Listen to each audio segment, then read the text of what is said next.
کہتے میں نے سنا تھا کہ نافرمان کی روح بہت مشکل سے نکلتی ہے اور جو نیک لوگ ہوتے ہیں ان کی روح آسانی سے نکلتی ہے.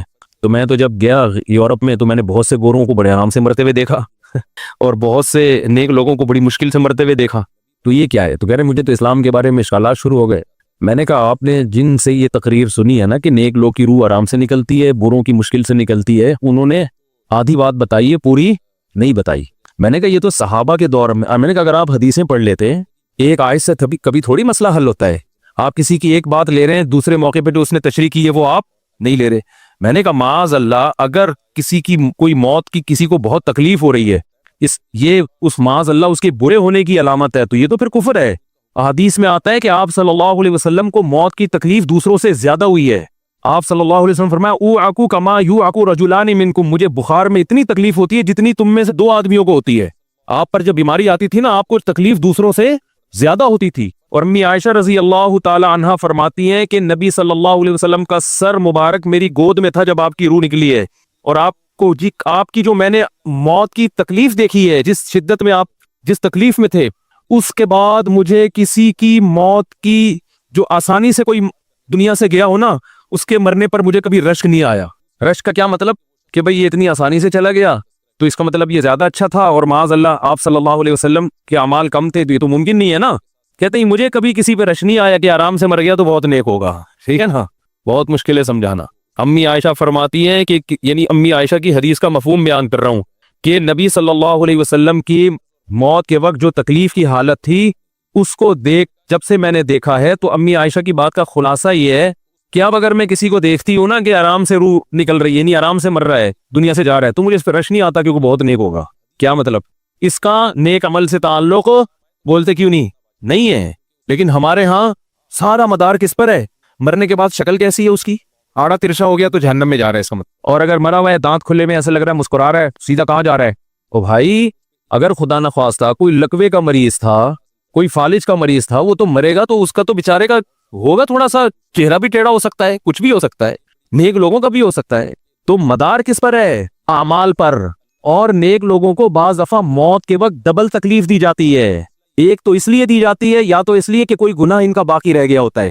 اللہ کیا کہتے ہیں؟ بھائی قبر میں جانے سے پہلے اس کو ہمارے پاس دھلا کے لے کے آؤ، صاف ستھرا ہو کے. اب ہمارے پاس آ رہا ہے تو اب ہم نہیں چاہتے کہ اس کے گناہوں کی گٹری ہو، اس کو پاک صاف کر کے لے. میں نے بڑے بڑے بزرگ دیکھے جن کو آخری وقت میں بہت مصیبت میں گزری ان کی، یعنی زندگی کے آخری ایام، بیٹیوں کی ٹینشن، کسی بیٹی کو طلاق ہو گئی، وہ گھر آ گئی، کوئی اور مسئلہ ہو گیا، تو بڑی ٹینشن میں آخری وقت. لیکن وہ زبان سے کیا کہتے تھے؟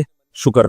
کیا شاید اللہ تعالی ہمارے گناہوں کو معاف کرنا چاہتا. اولاد کی حدیث میں آتا ہے کہ انسان کو اس کی گھر والی کی طرف سے، اس کی اولاد کی طرف سے، اس کے جسم کی طرف سے تکلیفیں پہنچتی رہتی ہیں اور اس کے گناہ معاف ہوتے رہتے ہیں، حتی لقی اللہ طاہرا مطہرا، جب اللہ کے پاس آتا ہے نیٹ کلین، بالکل گناہوں سے پاک صاف ہو گیا. لیکن یہ تکلیف ہوتی ہے جس میں صبر کی توفیق بھی ملتی ہے، کیونکہ اللہ دے رہا ہے نا تکلیف، اور اللہ سزا کے طور پہ نہیں بلکہ کفارے کے طور پہ، تاکہ ہمارے پاس آئے تو صاف ستھرا ہو گئے. تو اس تکلیف میں پھر صبر کی توفیق، اس لیے علماء کہتے ہیں جس تکلیف میں صبر کی توفیق مل رہی ہے سمجھ لو یہ رحمت ہے.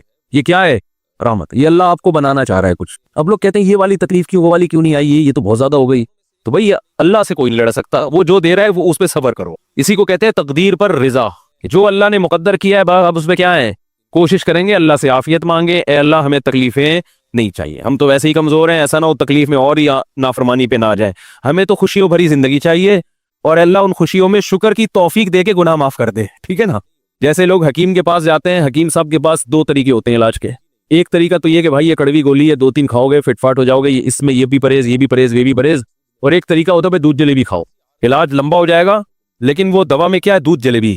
تو آپ کہتے ہو بھائی یہ دودھ جلیبی والا مجھے دے دو، ٹھیک ہے لمبا علاج کروا لوں گا، فائدہ دیر سے ہوگا، لیکن میں یہ کریلے کا جوس نہیں پی سکتا. تو ہم نالائق لوگ ہیں. شکر سے بھی انسان کے ترقی ہوتی ہے، تو اللہ سے یہ مانگنا چاہیے اللہ ہمیں نعمتیں دے، تکلیفوں سے بچا، اور شکر کی توفیق دے تاکہ ہمارے درجات بلند ہو. تو شکر کے بھی تو بڑے فضائل ہیں نا. تو مانگنے تو کیونکہ عبدیت اور غلامی کا تقاضا یہ ہے کہ اللہ سے عافیت مانگی جائے، لیکن اللہ تکلیف دے دے تو اس پہ صبر. تو ہمارے نبی صلی اللہ علیہ وسلم کو ہاں یا تو اس لیے تکلیف ہوتی ہے گناہ معاف، یا اس لیے کہ درجات بلند. اللہ چاہتا ہے کہ بھئی یہ دنیا آزمائش کی جگہ ہے، جب آخرت میں آنا تو اتنا تجھے نوازوں تو ہمارے نبی صلی اللہ علیہ وسلم جنت میں آخرت میں سب سے اعلیٰ مقام کس کا ہوگا؟ سید الانبیاء محمد صلی اللہ علیہ وسلم، حضرت آدم سے بھی زیادہ، نوح علیہ السلام سے بھی زیادہ۔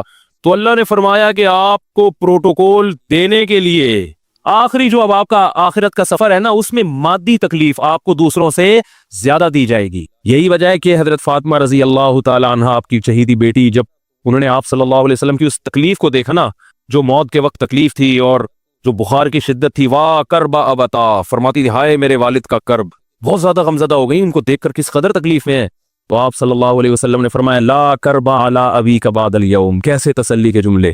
اپنی بیٹی سے فرمایا ہے فاطمہ تیرے باپ پر آج کے بعد کوئی تکلیف، بولو لا کرب علی ابیک بعد الیوم، اس میں بھی آپ صبر کا پہلو تلاش کر رہے ہیں، شکر کا، بس یہ اللہ کی طرف سے آخری ہے۔ آج کے بعد اے میری بیٹی تیرے باپ پر کوئی تکلیف، اپنی بیٹی کو بھی تسلی دے رہے ہیں کہ غم ہلکا کر، بس یہ اللہ کی طرف سے آخری ہے، آج کے بعد کوئی تکلیف نہیں ہوگی۔ تو ہمارے ہاں وہ بیچارہ تکلیف سے جا رہا ہے، تو یار دیکھا آ گیا نا سامنے، لگتا ہے یہ دیکھا، ہم تو کہتے تھے بندہ ہی 2 نمبر ہے، اب آ گیا نا تو دیکھو کیسے مر رہا ہے۔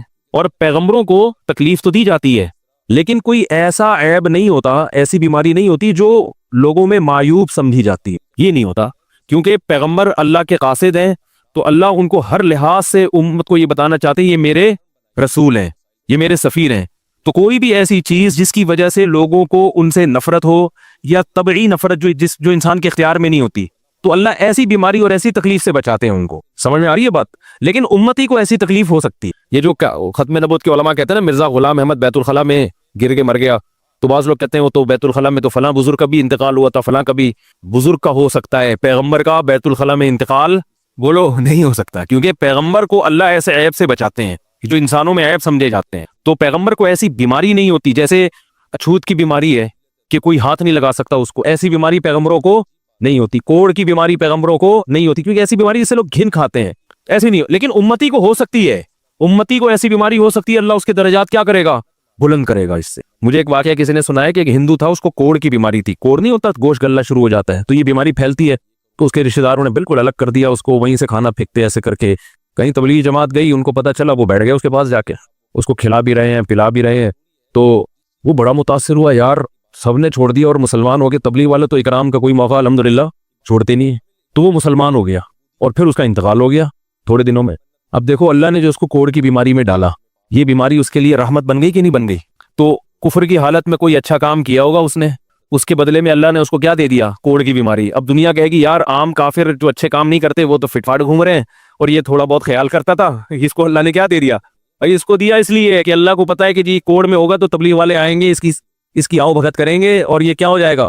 اسلام میں داخل ہو جائے۔ تو اللہ کے کام ہے، یہ اللہ ہی بہتر جانتا ہے۔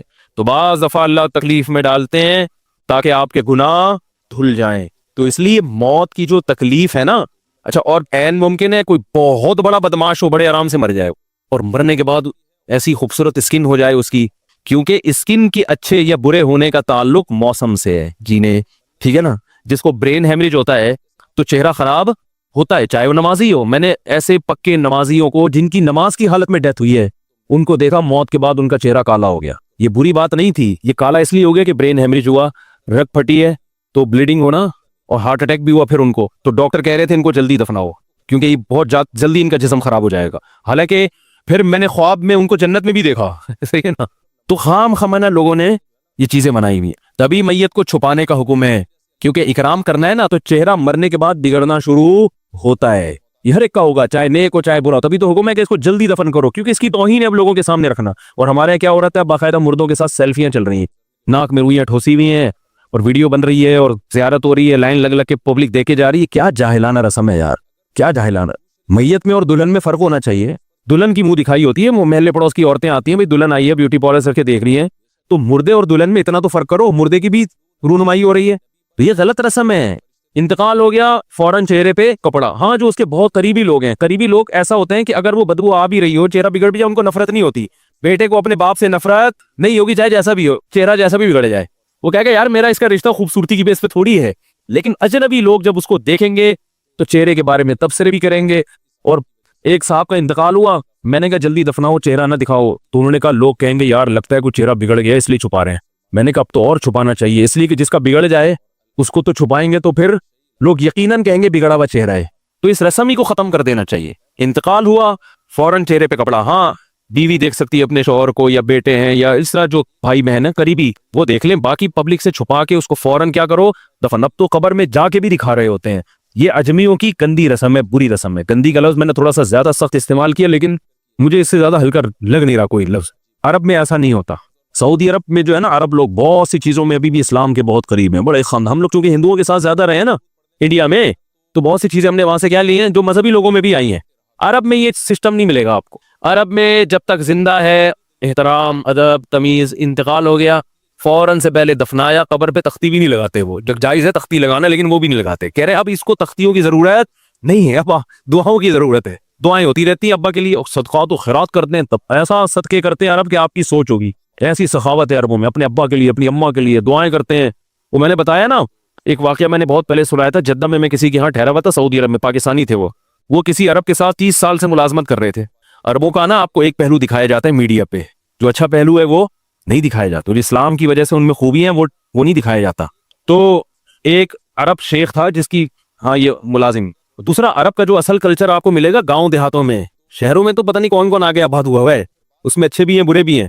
کہہ رہے میں نے دیکھا کہ وہ ایک عرب شیخ اپنی فیکٹری سے نکلا, میں تو ایک بھیکاری آیا, اس نے اللہ کے نام پہ کچھ مانگا. اس کے پاس پتہ نہیں تنخواہ بارٹر نکل رہا تھا کیا نکل رہا تھا, اس کے پاس بہت سارے پیسے تھے ریال, تو اس نے اس کو بھیکاری کو دے دیے.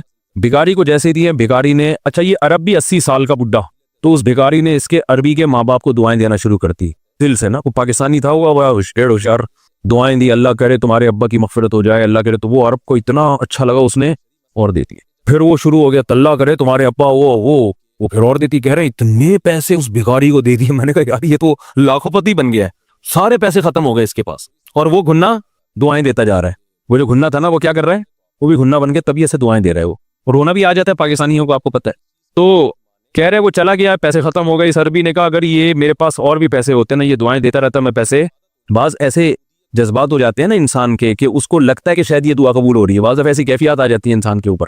تو وہ پاکستانی تھے جنہوں نے مجھے واقعہ سنا. کہہ رہے ہیں یار ان کے اندر کوئی ان کے قریب رہے نا تو بعض چیزیں ان میں بڑی خاندانی. عربوں میں ماں باپ کا بہت احترام ہے, بہت. جتنے کسٹمر کے ساتھ بدتمیز ہوتے ہیں نا باپ اور ماں کے ساتھ, اتنے ہی اچھا سلوک کرتے ہیں. ایسا نہیں ہے جیسے زبان چلا دی اور یہ کر دیا. باپ بیٹھا ہوگا سب چپ کر کے آرام سے بیٹھے ہوں گے کہ باپ یہ بول بیٹا رہا ہے. ہمارے یہاں بیٹا باپ لگ, میں تو لوگوں سے پوچھتا ہوں یہ پہلے کیوں, کہ مجھے ایسا لگ رہا ہے آپ کا بچہ آپ سے پہلے پیدا ہو گیا, یعنی وہ باپ بنا ہوا ہوتا ہے. ٹھیک ہے نا, باتیں ایسے کر رہا ہوتا ہے کہ جو بیٹا ہے وہ باپ لگ رہا ہے, جو باپ ہے وہ بیٹا لگ رہا ہے. تو خیر کہاں سے کہاں بات چلی گئی, کیا بات کر رہا تھا. ارے یار یہ تو موضوع کو کوئی پکڑ کے رکھے, یہ بہت بڑی جاہل پیر کی بات تو میں نے شروع کی تھی, شیطان ہوا وغیرہ سب ہو گیا.